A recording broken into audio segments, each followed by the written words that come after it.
자, 이렇게 가스컬러의 겉불을 얼려놓고 가열시켰는데도 이 정이겉부가 타지 않습니다. 참 신기하지요? 정이겉부 안엔 물이 담겨져 있습니다. 정에 불이 제일 잘 당긴다는 것은 누구나 다 알고 있는 상식인데 혹시 이것부 안에 담긴 물이 저를 부리는 건 아닐까? 물론 정이가 젖으면 불이 잘 붙지 않은 것은 사실입니다. 그래도 젖은 정이를 불이 계속되면 타기 마련이 아닙니까? 정의에 그 불을 붙이면 타는 거야 응당한 게 아니겠습니까? 그렇습니다. 하지만 우린 종종 저렇게 이상한 현상을 보게 됩니다. 정에 불이 잘 달린다는 것은 누구나 생활에서 잘 아는 사실입니다. 그러면 뒤해를 돕기 위해서 우리 먼저 간단한 실험을 좀 해보기로 하겠습니다. 여기에 물에 잘 젖지 않는 종이겉보가 있습니다. 이제 이 빈 종이겉보를 이 위에 올려놓고 알코올등에 불을 붙여서 이 겉보인 밑에 가져다 보기로 하겠습니다. 기자 선생이 저를 좀 도와주십시오. 뭘 도와드려야 됩니까? 종이겉보에 불이 달리는 시간을 좀 측정해 주십시오. 시간만요. 그래서 좀 부탁합시다.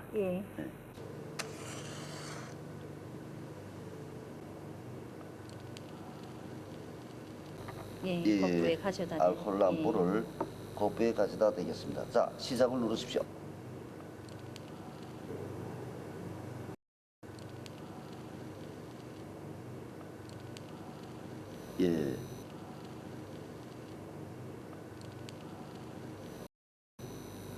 몇 초입니까? 15초입니다. 그러면 벌써 15초에 종이겉부에 불이 달리기 시작했습니다. 자, 이번에는 물이 담긴 종이겉부를 이 위에 올려놓고 알코올등을 겉부 밑에 가져다 대봅시다. 그러면 제가 시간을 측정하겠습니다. 가져다 대겠습니다, 선생님. 자, 천천히 가운데에 놓으십시오. 좋습니다. 시작. 단추를 누르겠습니다. 아까 빈 종이겉부는 이 시간 정도이면 벌써 불타고 하염이 나기 시작했는데 벌써 15초를 벌써 넘어섰습니다. 넘어섰습니다. 물이 담긴 종이겉부에서는 아무런 변화도 없습니다. 20초가 넘었습니다. 물을 담은 정이겉부에는 불이 인차 달리지 않습니다, 선생님.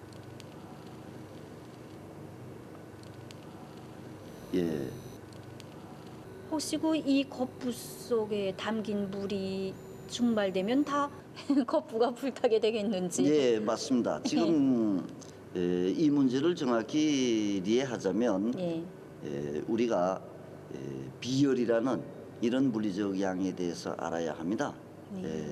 종이 겉부에 담겨진 물이 증발되어서 다 없어진다면 분명히 그것은 처음의 빈 종이 겉부 상태와 같을 것이고 그러면 분명히 빠른 시간 내에 불이 달려야 할 것입니다. 모든 불탈 수 있는 물질은 그것이 착화 온도라고 하느니 불이 당길 수 있는 온도까지 가열되어야만 불이 당기기 시작합니다. 그래서 우리가 다 잘 알고 있는 이 종이의 착화 온도는 물이 끓는 100도씨보다 훨씬 높습니다. 그리고 우리나라에서 생산하는 무연탄인 경우에는 착화 온도가 한 600도씨부터 700도씨 사이에 있고 회분이 많은 이런 갈탄인 경우에는 250도씨부터 450도씨 이런 정도의 착화 온도를 가집니다. 그런데 이 방한 온도에서 말입니다.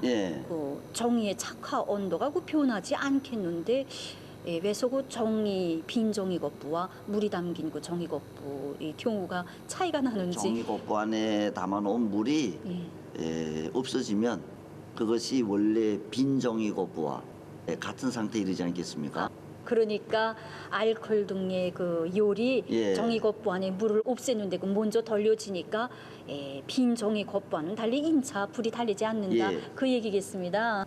결국 이 겉부에 담긴 물이 지금 기본 인자인데 그래서 자연계에 존재하는 모든 물질들 가운데서 물은 비열이 상대적으로 매우 큽니다. 그럼 비율에 대해서 좀 구체적으로. 예, 비열이라고 할 때 그것은 물질의 온도를 1도씨만큼 높이는 데 두는 열량을 말합니다. 예. 그래서 이 화면에서 보시는 것처럼 공식 Q각기 CM 델타 T로 되어 있지 않습니까? 저기서 Q가 바로 열량이고 M은 물질의 질량, 그리고 델타 T는 온도차입니다. 그 비례교수 C가 바로 비열을 가리키고 있습니다. 비열의 단위는 줄, 매, 킬로그램, 켈빈 이렇게 되어 있습니다. 우리가 다 잘 아는 것처럼 섭씨 온도로서 1도씨 온도차는 절대 온도에서 온도차 1켈빈에 해당됩니다. 그래서 종종 도씨 대신에 켈빈이라는 이런 단위도 같이 씁니다. 화면에서 보시는 것처럼 물의 비율은 4,200줄 군방에 이릅니다. 이것은 다른 물질들과 대비해 볼 때 상대적으로 매우 크다는 것을 우리가 잘 알 수 있습니다. 그런데 그 선생님, 이거 알코올등이 내는 열이 이 종이를 고치어서고 물에 전달되기 때문에 그 물질의 그 열전도 문제에 대해서도 학생들에게 설명해줘야 그 신기한 정의거부에 대한 완벽한 이해가 될 것 같습니다. 기자 선생이 아주 문제의 다른 중요한 본질적 측면을 이야기했습니다. 그런데 그걸 설명하자면 조금 시간이 걸리겠는데. 그렇습니까? 그럼 학생 동무들 그에 대해서는 다음 시간에 그 얘기를 계속 나누기로 하고 오늘 배운 내용을 다시 한번 우리 새겨봅시다.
사람들은 보통 동물이라고 하면 부단히 움직이면서 먹잇감을 얻는 활동적인 생명체로, 반대로 식물은 땅의 뿌리를 받고 고착돼서 생활하는 피동적인 존재로 생각합니다.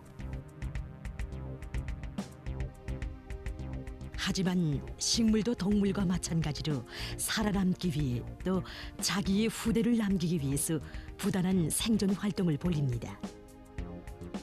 어떤 경우에는 동물을 곧잘 다스려 자기 목적에 이용하기도 합니다. 그럼 이 시간부터 식물이 가지고 있는 특이한 생존 방식에 대해서 살펴보기로 합시다.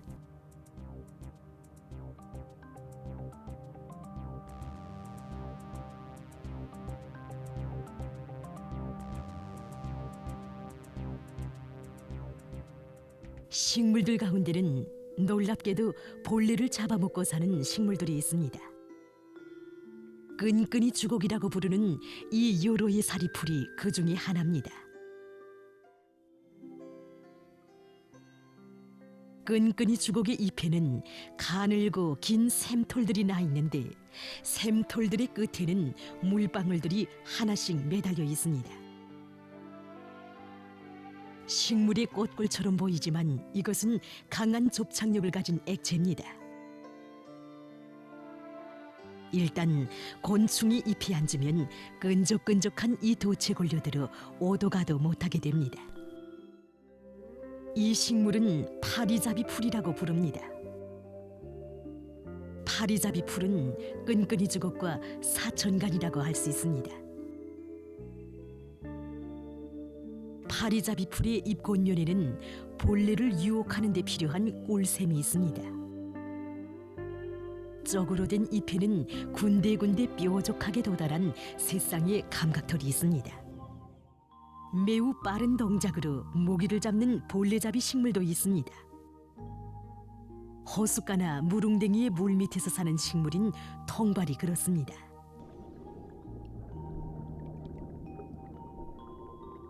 통발의 모기는 민물에서 사는 벌레입니다.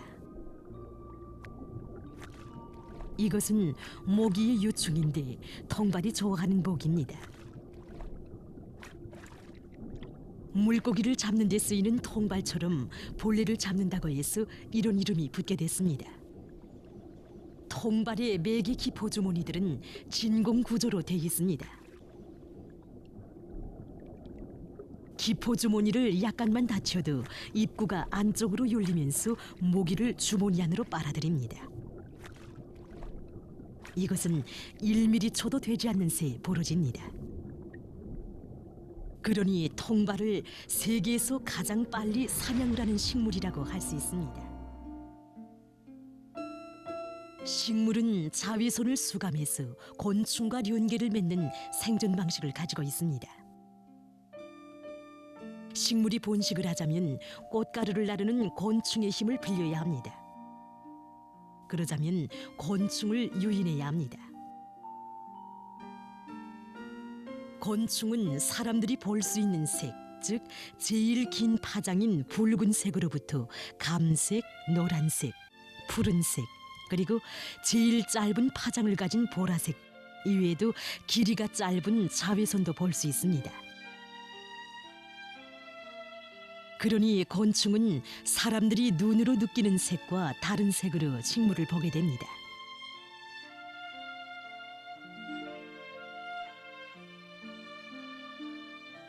이 식물의 잎은 단순한 노란색처럼 보이지만 곤충의 눈에는 매 꽃잎의 종점에 하얀 줄이 있는 것으로 안겨듭니다.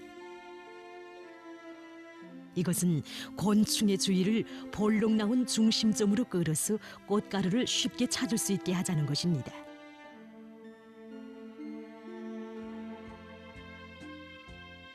식물은 꽃가루와 꽃꿀이 밤에도 밝은 빛을 낼 수 있게 하는 발광 유전자를 가지고 있습니다.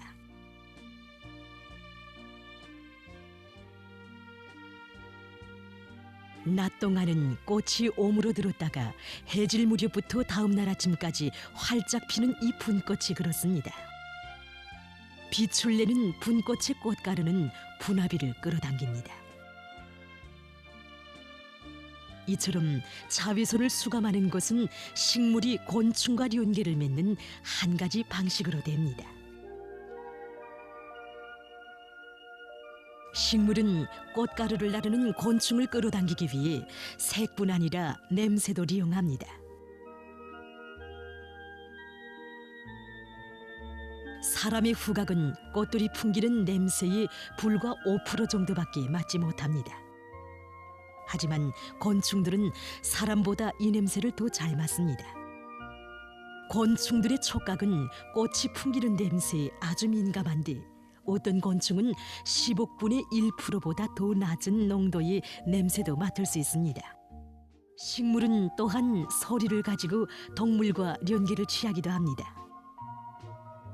이 식물은 아마조나스 강유역의 열대우림에서 사는 식물인데 매개 꽃봉오리는 불과 몇 시간씩만 피어 있으면서 특별한 음조의 소리로 붕붕거리는 꿀볼만 받아들여 자기의 꽃가루를 날아가게 합니다. 이것은 곤충이 자기의 꽃가루를 정확한 목적지에 전달하도록 하기 위해서입니다. 그것을 시험해 볼 수 있습니다. 그러자면 이 식물이 좋아하는 꿀볼이 내는 소리와 꼭 같아야 합니다. 소리가 수꽃술의 생리계통 주파수와 일치되면 공진을 일으킵니다. 그러면 수꽃술에서 꽃가루가 방출됩니다. 하지만 음을 제대로 내지 못하면 꽃망울이 순간적으로 꼭 닫히게 됩니다.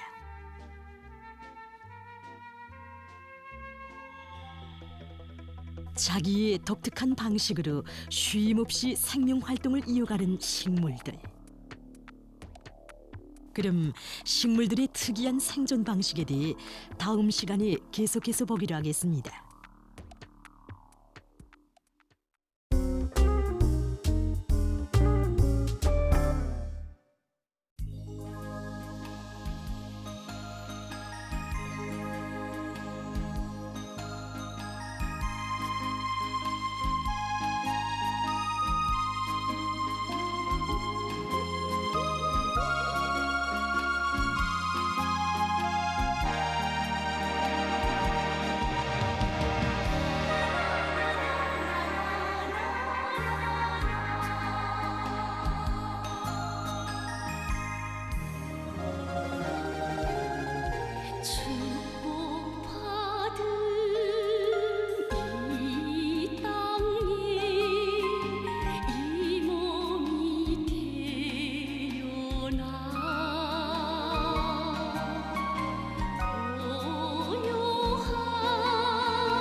안녕하세요.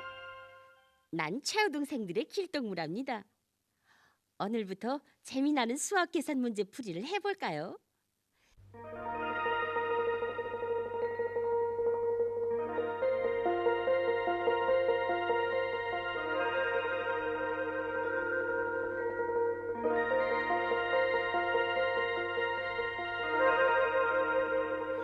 (25) 곱하기 25. 이거야 뭐 단숨에. 내가 얼마나 잘 푸는지 보세요.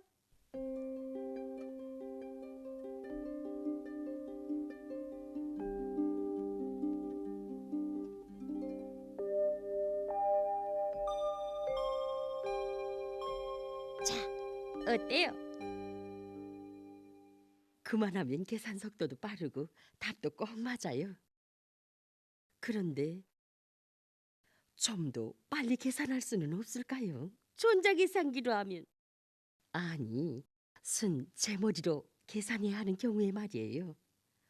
글쎄, 나로선 최대 능력을 낸 건데. 그럼 잘 들어보세요. 이렇게 하나의 자릿수가 5이고 요의 자릿수는 같은 두 자릿수들을 서로 곱하는 경우에는 계산을 하지 않고도 답을 빨리 찾는 방법이 있답니다. 먼저 하나의 자릿수들을 곱합니다. 이것을 하나의 자리와 요의 자리에 그대로 씁니다.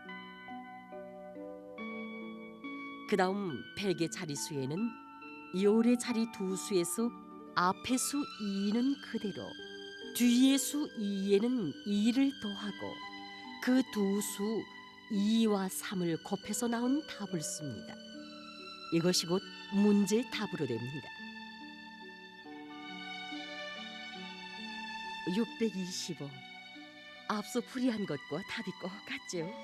예, 맞아요. 그렇게 하면 답을 더 적극 찾을 수 있겠구나.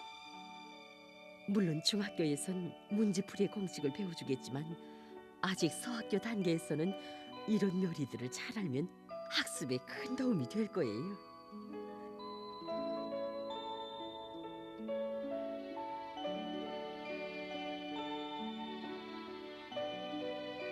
자, 그럼 실내를 더 들어보자요.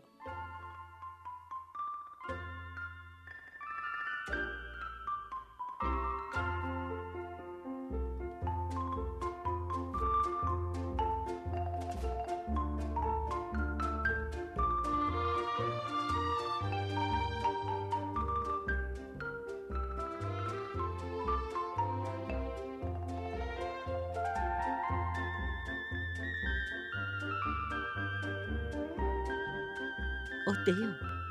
답들이 꼭 맞지요? 이야, 오늘 정말 흥미있는 걸 배웠어요. 그럼 학생 동무들 다음 시간에 또 만나요. 안녕히.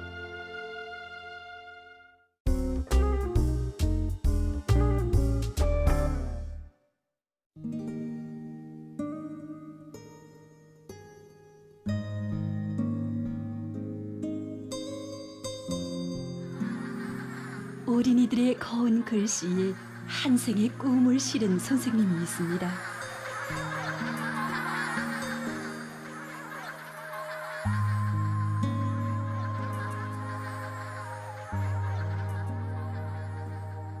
이렇게 왼쪽에서 오른쪽으로 함께 건너보면 건너걷게 되지요? 예! 떠보세요. 선생님이 유치원 어린이들에 대한 펜글 교육에 관심을 가지게 된 것은 지금으로부터 30년 전부터였다고 합니다. 우리 교육자들은 재능 있는 어린이들을 많이 키우고 내세우고 싶은 것이 꿈입니다. 나는 글씨를 곱게 쓰는 재능 있는 어린이들을 정말 많이 키우고 싶었습니다. 그래서 그때부터 어린이들에게 펜글씨를 배워주기 시작했습니다. 글 한자에도 그 사람의 마음과 지향이 담긴다고 했습니다. 학생들이 글씨를 곱게 쓰고 학습장도 깨끗이 정리하는 습관을 붙여야 학교를 졸업한 다음 무슨 일을 하나 해도 착실하게 할 수 있다는 위대한 수령님의 그 뜻은 교양원의 꿈을 아이들의 펜글 속에 깃들게 했습니다. 이 책은 선생님이 수십 년간 이용해온 기록부들입니다. 바로 여기에는 한두 명도 아닌 수십 명 어린이들의 재능을 꺾여주기 위해 바쳐온 선생님의 자억이 새겨져 있습니다. 이름 홍광림, 1987년 7월 1일생. 처음에 홍광림 어린이에게 편지를 배워주었습니다. 연필 지는 법, 또 쓰는 자세를 보니까 강림 어린이가 꽤 쓸 것만 같아서 그 어린이를 선택했습니다. 그래서 배워주기 시작했는데 펜대를 처음 쥐고 먹을 쓰면서 얼마나 장난이 세찬지 자기 학습장에 다 뜨고 또 남의 학습장 장난꾸러기 광림이에게 펜글을 배워주기 시작해서부터 2달이 지났다. 이젠 오지간히 기초가 잡혔다. 오늘 펜글로 우리는 행복해요 하고 썼는데 얼마나 곱게 썼는지 눈물이 다 났다. 교육자의 하루하루는 이렇게 안타까움과 기쁨이 엇갈리는 속에 흘러갔습니다. 그날 선생님은 교육자의 기쁨은 높은 명예나 재부에 있는 것이 아니라 비록 작은 것이라도 제자들이 이룩한 성과에 있다는 것을 더 깊이 알게 됐습니다. 아이들의 늘어나는 펜글 솜씨와 함께 선생님의 꿈도 아이들의 포부도 부풀었습니다. 우리 당은 아이들의 밝고 바른 성장을 위해 뿌리가 되어온 선생님을 검은 교훈으로 내세워 주었습니다. 선생님은 오늘도 우리 글을 처음으로 배우는 어린이들에게 거운 글씨와 함께 조국을 위해 대바르고 성실하게 사는 마음을 키워주고 있습니다.